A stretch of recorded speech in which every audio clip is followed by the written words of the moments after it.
toyed with me just like a cat does a mouse. Didn't believe that you loved me. In 1972, Hanna-Barbera, the biggest name in TV animation, launched what should have been a landmark series.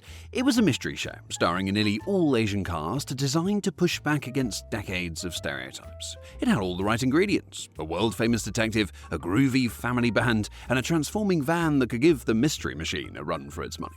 So why, after just 16 episodes, did it disappear forever? Well, this is the story of the rise and fall of the amazing Chan and the Chang clan, a show that tried to be a revolution but ended up a casualty of its own chaos. So to really get how revolutionary the amazing Chan and the Chang clan was, you have to picture the world it was born into. It's 1972. Saturday morning cartoons are dominated by shows like Scooby-Doo, Where Are You?, a formula Hanna-Barbera had down to a science. A gang of meddling kids solving mysteries. It was a wildly successful model, but it was also a blindingly white one. And into this landscape walked Charlie Chan. Now, the character of Charlie Chan was, well, let's just say, complicated. Created in the 1920s by author Earl Dare Biggers, the Honolulu-based detective was a global phenomenon. But on screen, he was a walking contradiction. The films of the 30s and 40s were incredibly popular, but they were built on a foundation of yellowface, with white actors like Warner Oland and Sidney Toler in the lead role. Chan was smart and heroic, but he often spoke in broken English and spouted fortune cookie wisdom that reinforced harmful stereotypes. The Chinese funny people, when say go, mean go. Thank you so much. So by the 1970s, many in the Chinese-American community viewed the character as a painful caricature. Now, Hanna-Barbera saw a chance to change that. Their idea was ambitious: reboot Charlie Chan for a new generation, but this time do it right. The show would be the first American animated series to feature an Asian lead and a majority Asian-American cast. They would strip away the most cringe-worthy parts of the past. And this new animated Chan would speak fluent, formal English, dropping the subservient tone of the movie era. My dear young lady, you must be mistaken. I've been right here all afternoon.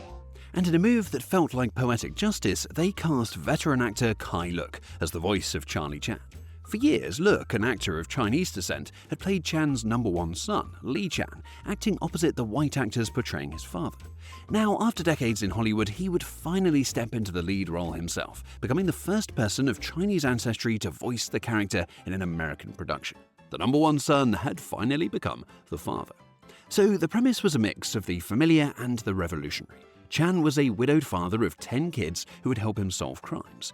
It followed the popular Hanna-Barbera format. The kids were in a band, they drove a high-tech transforming van, and they solved a new mystery every week. But by putting an Americanized Asian family at the center of this trusted formula, the studio was making a quiet but profound statement. On paper, it was a masterpiece. Behind the scenes, however, trouble was already brewing. If you're loving these trips down memory lane, join our totally rad membership for just $2.99 a month. It helps us keep creating content you love. You'll get exclusive badges, emojis, early access to new videos, and shoutouts. Hit that join button to support the channel and keep the nostalgia alive. Thanks for being totally rad. When The Amazing Chan and the Chang Clan premiered on CBS on September 9th, 1972, it was a whirlwind of energy. You had Mr. Chan, the calm, intelligent center of the storm, and his 10 kids, a sprawling cast of personalities from the responsible eldest Henry to the goofy master of disguises Stanley. And each episode was a globe-trotting adventure, taking the family from Mardi Gras in New Orleans to the Greek Isles to solve jewel heists. And because this was a 70s Hanna-Barbera cartoon, the kids were also a pop rock band, performing a song in every episode. The music was produced by Don Kirshner, and lead vocals often handled by Ron Dante, the same voice behind the hits of the Archies. The show tried to have everything: mystery, comedy, music, and a dozen-plus characters. And that's exactly where the problems started. You see, the sheer size of the cast was a logistical nightmare. In the old movies, Chan was usually helped by 1 or 2 sons. The cartoon, however, featured all 10 kids in every story. Now, for writers, it was a mess. For the studio, it was a budgetary black hole. But the show's biggest crisis came from its initial commitment to representation. Hanna-Barbera originally hired a group of Asian American actors to voice the Chan children, a groundbreaking move. But the story goes that after the first few episodes were produced, network executives at CBS got cold feet, reportedly deciding that the accents of some of the young actors were too thick for mainstream audiences to understand. So what followed was a disastrous reversal. Most of the original child actors were dismissed, their roles were recast, and the early episodes had to be redubbed with new voices. And while some replacement actors like Beverly Kishida and Sherilyn Lee were of Asian descent, many were not. Suddenly, Stanley Chan was voiced by Lenny Weinrib, a white voice actor known for playing characters like H.R. Pufnstuf, and the part of Anne, the family tomboy, went to a very young up-and-coming actress named Jodie Foster. Well, the decision was a devastating blow that undermined the show's entire mission.